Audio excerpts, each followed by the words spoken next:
Good evening, everyone, and welcome to When the Shift Hits the Fan. My name is Mark Jeffrey, and I'm here once again with my beautiful co-host, Linda Lehman.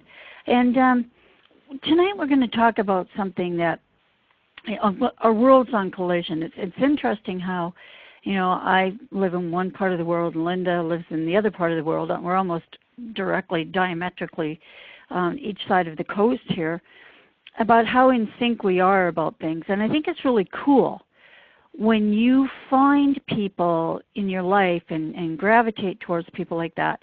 You instantly bond with them. And, some of the people that you might meet in your life, you just don't. You don't click with them, and you never get on the same wavelength with them. And sometimes, we try to force issues, like we think we should like everybody. I believe in being cordial to everybody. I don't necessarily believe in that I have to like anybody or everybody.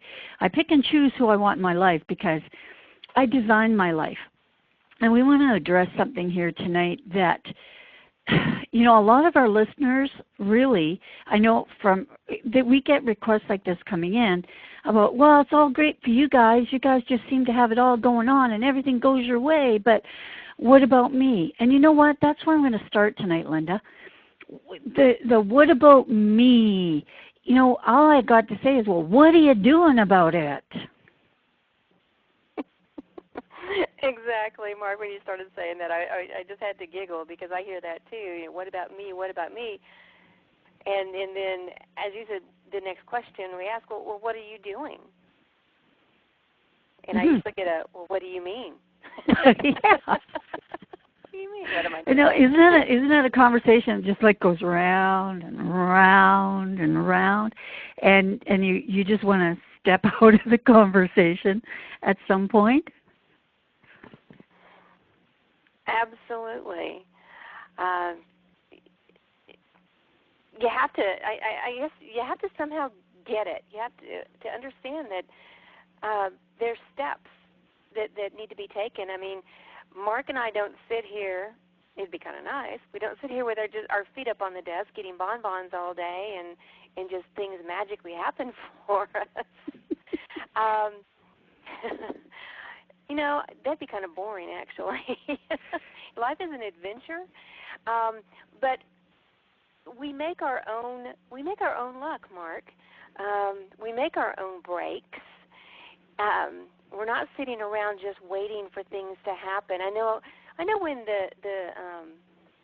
the Secret first came out, the movie and the book, a lot of people, I think, misunderstood that they had to take action, because in some ways, if you just kind of glanced through the book or just did a first blush, it almost sounded magical. That if you just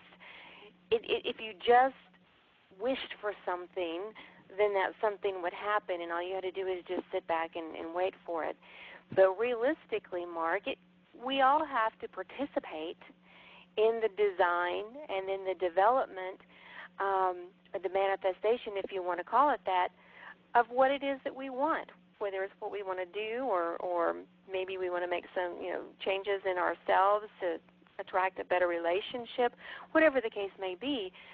But there are action steps. There are things that we're responsible for that we need to do besides just wishing and daydreaming. Definitely, and it's what, it kind of all comes together too. And I'll give you some of the magical, mystical side of this. Right, we're doing an event on Thursday, and the numbers of the people coming, although they're good, it's not really what I wanted. I just had this, Miss Optimistic here. I want to pack the room. I want to line up.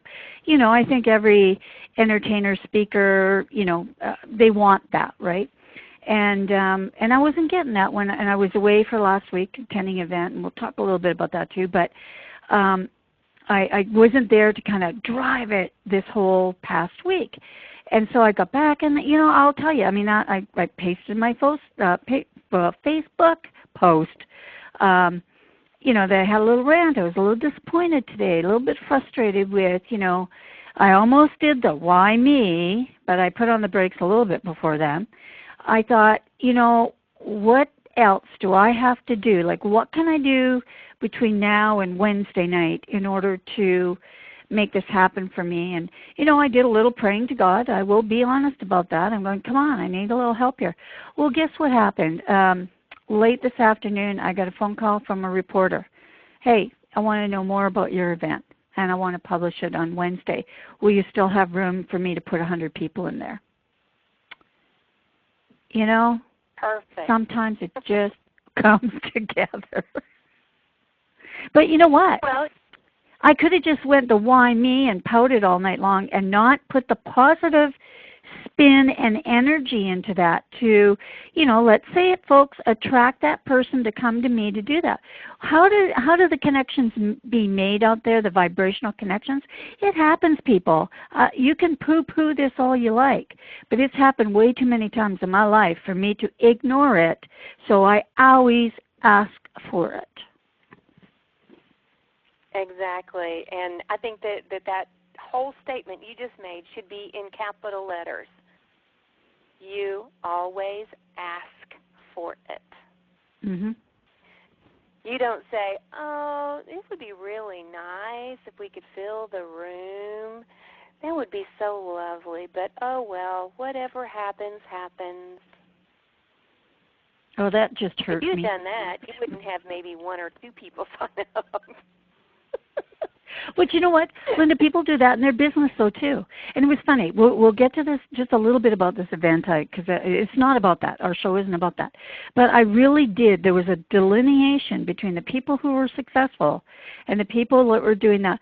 They didn't, okay, here you got 10 successful people, right? They're making anywhere between $10,000 to $100,000 to almost $1 million per month, okay? You're close enough to reach out and touch them, and you don't. Like I did. I'm going, what do you do? How do you do it? Give me all your secrets. Sit over here. I need to talk to you. I need some help. I was like, to anybody that would listen to me, and the information that I got, that's going to help us, our show, our businesses, our people that we coach. I mean, all of this is just such a hand reach so far. And then you got the other people there where, I don't know, too shy. I don't want to talk to those people. Why would they talk to me? You got to be fearless in your life.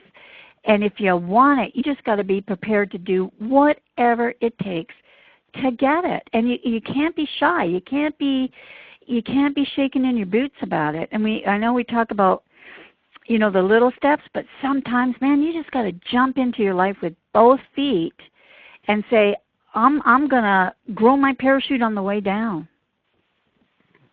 Mhm. Absolutely, Mark. We hear it all the time. I see it all the time.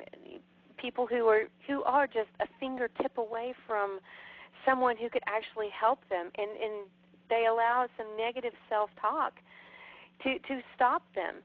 But I have to ask, and this is for our listeners' sake.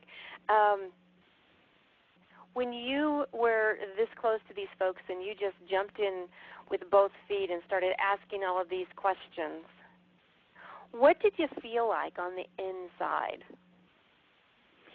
For me, excited. Mm-hmm. For me, mm-hmm. I thought I have an opportunity to connect with someone who I may have admired for quite a while, but never had the opportunity to be this close to them. I mean, this event was much different than those big arena events that you get. We were at a private ranch. They were there having a couple of cocktails, flipping the burgers, just there masterminding, but in a different way of just, like when a guy that's making $1 million a month stands there and says, come on, pick my brain. I dare you. What do you want to ask me? I'm here. And then he got frustrated at some people because they just stood there looking at him. He's going like, how can I help you? How can I help you if you don't even know what to ask me? And right there I was like, okay, everybody out of my way. I got questions. I got to talk to this guy. He's got my answers. But you know what? Come to find out, over this week is that I had a lot of things that they don't have. They're saying, look, I can do this, but hey, I want to know how you do that. So, doing that, you might find out that you know more, or you have something special in your uniqueness that is inviting and attracting to someone else who they may be making a lot of money, but they may not know how to make it go again. Like they might have lucked out on, like traders do, right? You get a great stock, like the people that bought Google, right, Linda? They did all like bandits, but somebody else might have bought, BlackBerry, and they're losing their shorts right now. So, it can go either way, right? So when you have somebody who has consistent results, I'll tell you something, folks, and I'm going to say this honestly. Linda and I wouldn't be coaches, and we wouldn't have the life that we do, and we wouldn't be sharing it with you if we didn't have the boot behind the back.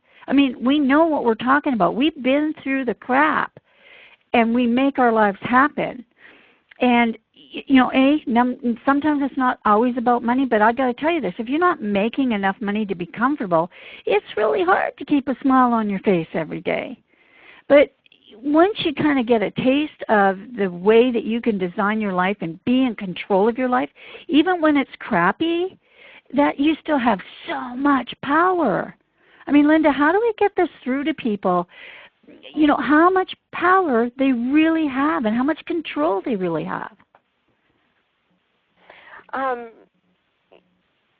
They're going to have to just listen to what we have to say right now, and then do their research, because when they start researching other successful people, they're going to find out that what we're teaching, what we're helping them to understand, really does work. Because I would bet you, going back to how excited and I want to say open that you felt approaching when you decided, I'm going to approach these people, and I'm not going to stand there and pretend that I know everything that there is to know about the world. I'm going to say, hey, look, how did you get where you are, and how can I get there too? They're a human being, and you opened up to them, and they opened up to you. But I would bet you everything that I have, that those people who stood back in the shadows just watching and wishing that they knew those secrets, I bet they're beating themselves up right now because they didn't take that step forward to ask. And I bet you inside they had a gut ache like crazy, like it hurt, it was uncomfortable, and they were chalking that up to just being nervous. But really what that was, Mark, that was their intuition having a battle with them, really, because their intuition was open and excited and saying, go for it, go for it. But they were saying, oh, no, I couldn't possibly do that. This person might realize that I don't know what I'm doing. Yeah, what's really, yeah, and here's the other thing too, is like, and I know y'all, most of the people that we coach, most of the people that listen to us, some not so much, but you know what? You'll get to these things and you'll watch it on Facebook or on different blogs and stuff like that, where people have a whole pail full of pictures of people that they were at an event with. Hey, dude, can you take a picture with me? The guy's going, yeah, it just gets my name out there. It would be stupid not for me to allow you to take my picture and tag me on Facebook. Come on, right? They're going to do that. Right. But the fact is, did you ask him how he got there? You very rarely see me with pictures. You might see pictures of me taking pictures of me having a good time, because everybody knows that I do. But the serious part of my doing business and straight, like, I'm in a couple of businesses, a couple of leaders were there, and you know what? I wasn't getting the results that I wanted. And I couldn't figure it out, because in some of the other things that so many of the other things I do, I'm lightning fast at getting things out to the market space and getting my money. But this one, I thought, geez, I'm even buying leads from them. Why is this not happening for me? Well, the guy was there. So it's like, hey, I got to talk to you. I had a problem.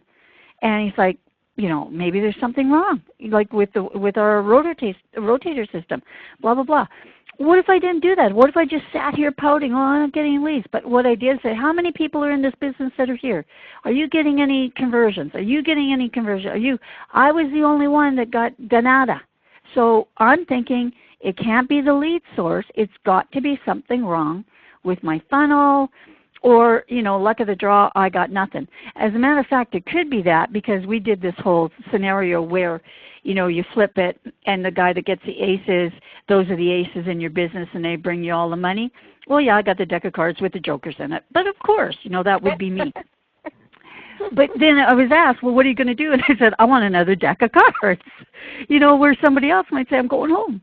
Right? That's the difference, you guys, between living a life and living large. Like, I'm going to tell you that. I spent, $2,000 getting to this, and I don't know, a couple other grand with hotels and food and everything else that was happening for that weekend.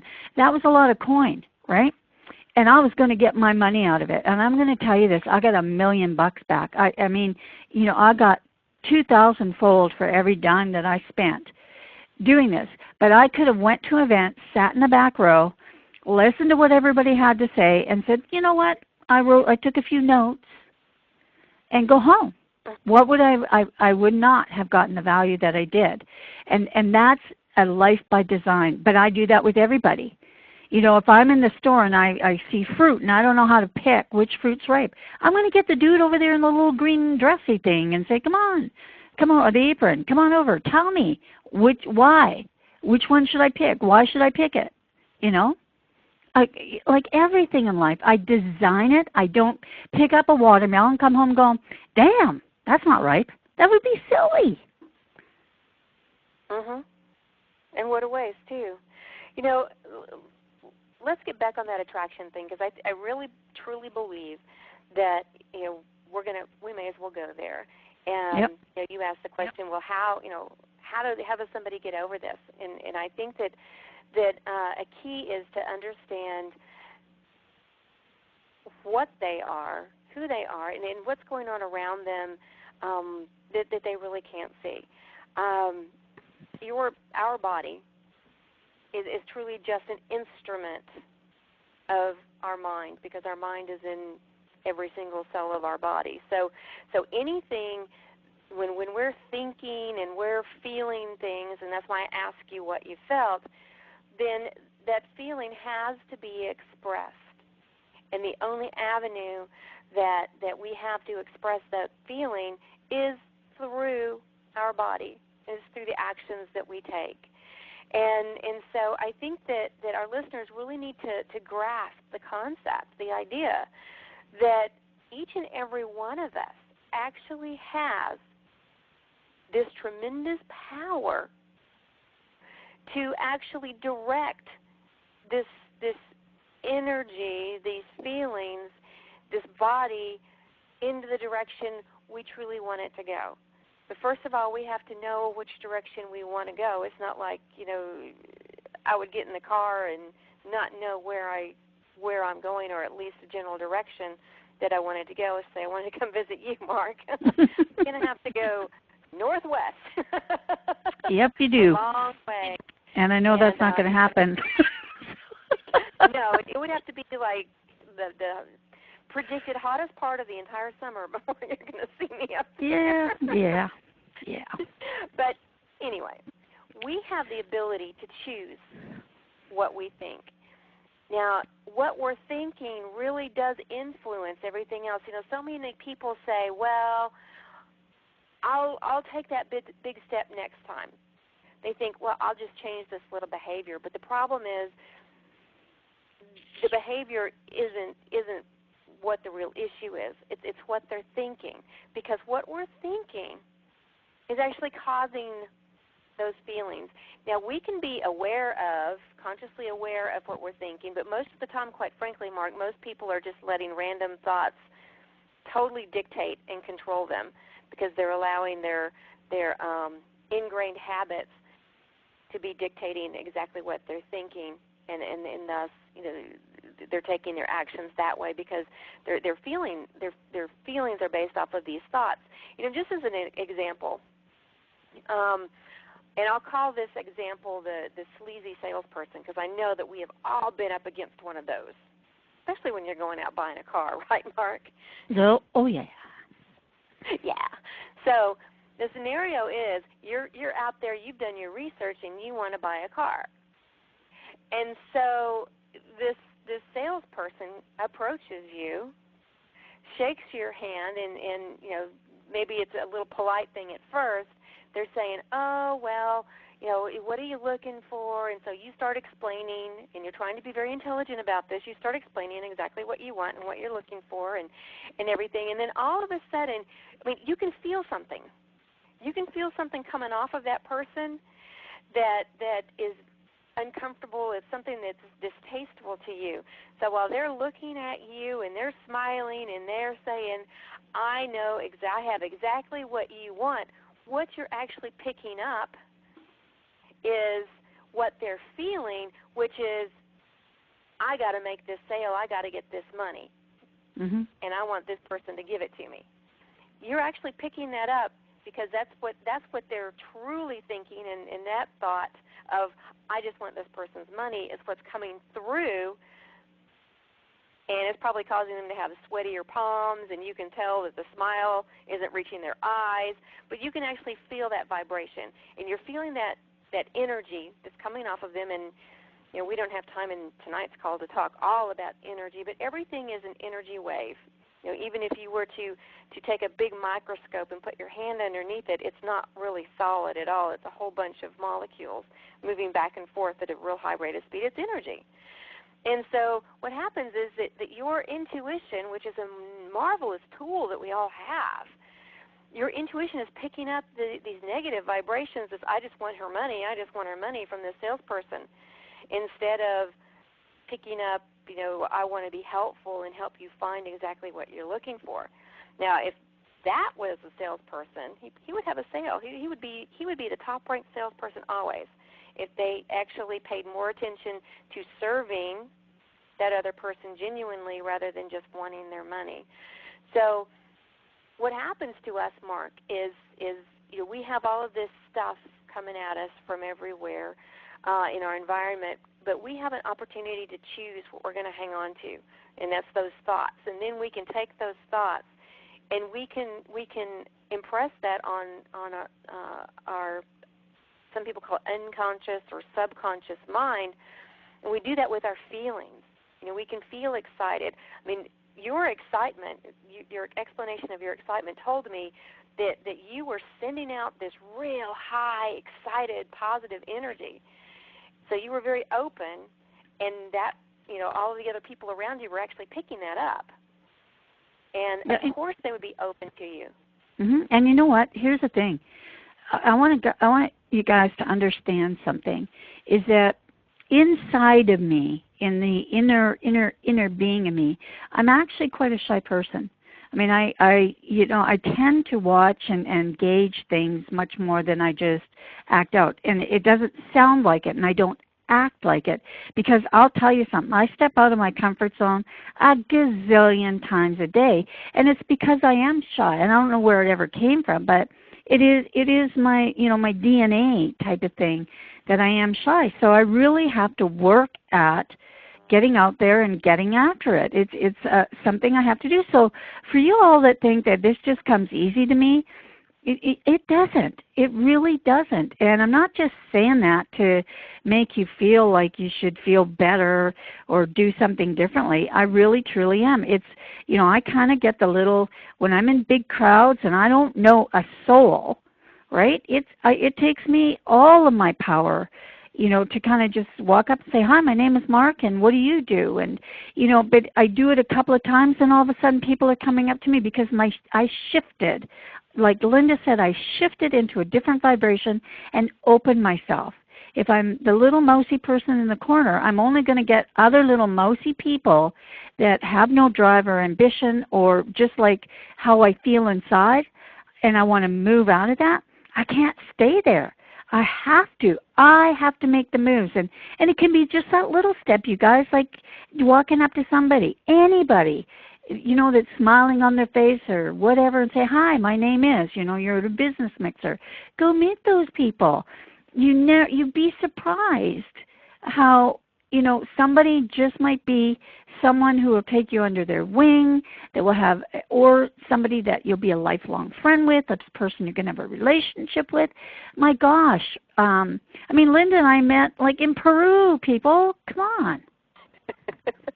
Totally out of both of our elements. Yeah, whole pailful. At least you were used to the cold. Yeah, but not the lack of air. I'm only at about 6,900 feet above sea level. 39,000 or whatever it was. That lack of air was very interesting. But,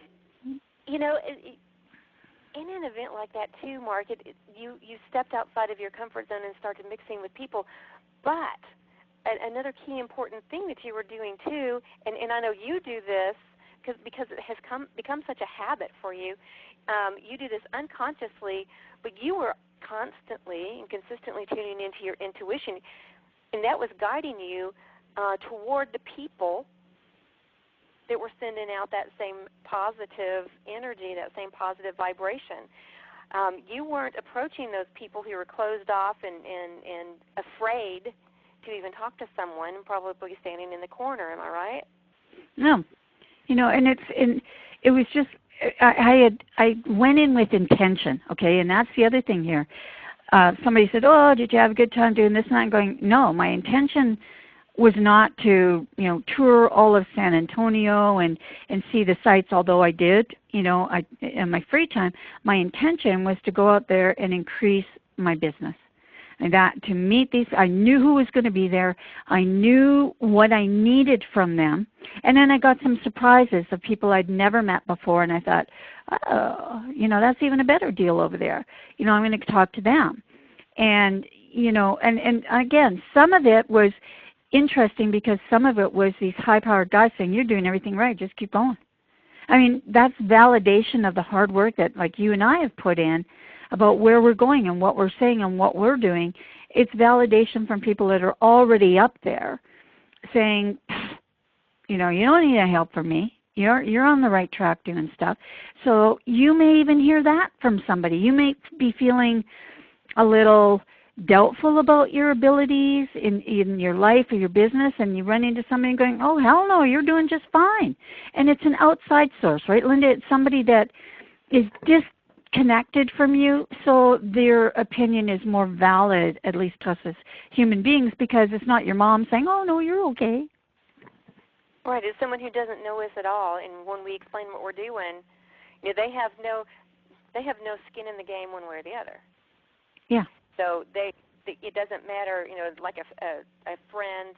Actually, of course, I would tell you, and you would tell me. But there are some friends who will tell you what they think you want to hear, and sometimes your mother or someone else close to you will do the same thing, or they may be so eyeball deep in the same business you are that they can't see it from the outside. But a total stranger can definitely see it from the outside. So that is very, very valuable feedback. Oh, yeah, it's like one of the guys said, "Oh, well, you prepared to take some, critical, advisement." And I'm going, anything less, I would be very disappointed in you. He kind of just looked at me like, and I'm going, really? I'm not going to waste my time. Were you just blowing sunshine, right? That's what we're looking for here. And I think that's the other thing. Are you prepared to take the criticism? Because that's how we're going to learn. And here we are. The bottom of another half an hour. Darn, Linda. That went fast. You know what, Mark? I want us to make a note, because next week I really want to get into some of the hows on design, designing your own life. So I've got some tips that I've set aside that I think, and I know you do too. So let's just say right now that next week we're going to get into now what are some steps? If I'm that shy person in the corner, how do I begin to design my own life? Absolutely. Deal? Absolutely. I think that's an awesome idea. This is an icebreaker for you guys. Get excited about this, because this, seriously, will shift your life into overdrive. And once you take that one step, two steps, you're not going to look back. And you're going to be like me. I mean, again, I'm going to tell you, I do get the butterflies. I get the little queasy stomach, even with working with the people that I do, because some of the guests, I mean, you get used to something, right? You work with somebody that's high-powered and very, celebrity. They're just kind of like everybody else. You just forget about them being that person after a while. And then they have some kind of guest on, somebody that you've admired. Like when I met President Bill Clinton, I mean, I almost fell off my high heels. So, it's just, and again, then too, I was drilling him because I have no mercy on anybody. But we're going to talk about this, the steps to take to design this life, because you know what, Linda, gosh darn, isn't it worth it? Mark, it is absolutely worth it. And for my final words, each and every person listening in, each and every person on this planet should not only realize that it's worth it, but you deserve it. You deserve the life that you've been dreaming about. And we're going to help you go for it. Oh, yes, we are. So with that, my friends, again, we've ran our half an hour out, and we want to keep these little short little bursts of energy for a specific reason, because we think that you're going into more than 30 minutes, and it's just way too much to take. So we break it down for you every Monday night. So from here, Marq in Canada, back home in my beautiful home here. Good night, everyone. And good night from Linda down in nice, warm, toasty Florida.